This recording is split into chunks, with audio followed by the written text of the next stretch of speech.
Alors bonjour, Olivier Mao, je suis DSI au sein de la société Coexia. C'est une ESN multispécialiste, on est aussi bien intégrateur, développeur, éditeur de logiciels et puis société de conseil. Notre but c'est d'accompagner nos clients dans la transformation digitale et puis dans tous leurs besoins informatiques qu'ils puissent avoir dans le domaine du logiciel et de la gestion.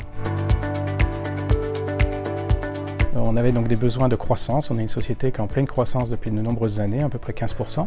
Et donc ces croissances engendrent une croissance en termes de performance, en termes de volumétrie.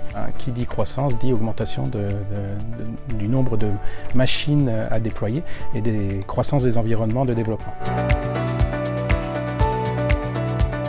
Tout d'abord, côté performance, lors de l'époque, on a pu établir qu'il y avait une performance élevée, beaucoup plus élevée que ce qu'on avait à l'heure actuelle, à peu près 3 à 4 fois plus élevée en termes d'IOPS. Le deuxième besoin, c'est côté volumétrie. Évidemment, les nouvelles baies avaient une proposition de volumétrie de base bien plus importante que nos baies actuelles. On a pris x2 et en plus se permettait une scalabilité assez importante aussi, due aux nouvelles technologies de disques qui sont proposées. D'autre part, en plus à ce niveau-là, NetApp nous a proposé une solution qu'ils appellent SLP, qui nous permet d'évoluer au fur et à mesure de temps, de remplacer les contrôleurs, d'avoir aussi une sécurisation au niveau de la technologie de disque et de la baie en règle générale, et de pouvoir accompagner pendant tout le temps du contrat. Dû à notre métier, on est multi-environnement. Et donc on utilise aussi bien les SAN au niveau de la partie environnement VMware que de l'Hyper-V, que des clusters Kubernetes, du Docker Swarm et également en présentation directe. Donc ça c'était un vrai avantage de la solution NetApp, c'est que ça permettait justement de pouvoir connecter différentes solutions au sein d'un même stockage SAN. Tout d'abord, évidemment, les performances. Ça, on l'avait vu au niveau du POC, on a eu un gain de performance très notable. On a signé pour la première fois un contrat de 7 ans. On n'avait jamais signé un contrat aussi long sur du matériel informatique. Généralement, on faisait plutôt du 5 ans. Et donc là, on a fait du 7 ans avec en plus une possibilité de renouveler pour 2 ans supplémentaires, avec tout bloqué dès la signature du contrat. Donc potentiellement, on va pouvoir garder notre stockage pendant 9 ans et avec une garantie du support aussi bien logiciel et hardware pendant toute la durée de vie du contrat.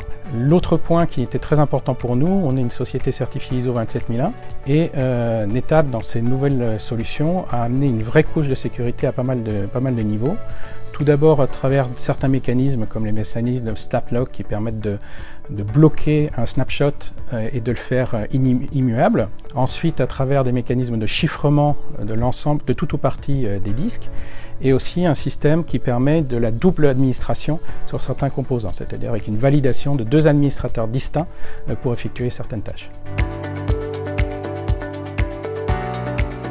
Avasys, on les a choisis plus à travers la solution NetApp déjà, mais aussi avec ce qu'ils apportaient à côté de NetApp, c'est-à-dire sur la partie prestation de service, une prestation de service qui était claire, qui était détaillée et qui répondait vraiment aux besoins. Un contrat de MCO derrière, ils étaient capables de remplir les différents besoins en MCO pendant toute la durée de vie du contrat. Et ils étaient prêts aussi à s'engager sur un contrat de longue durée avec nous, en même temps que NetApp sur la partie software et hardware. On répond à nos besoins en vrai partenariat global. NetApp est plutôt proactif vis-à-vis de nous, Avasys également. On échange de manière régulière sur les derniers modules qui peuvent sortir côté NetApp et qui peuvent nous aider à répondre à nos différents besoins internes. Je dirais surtout un mot, partenaire.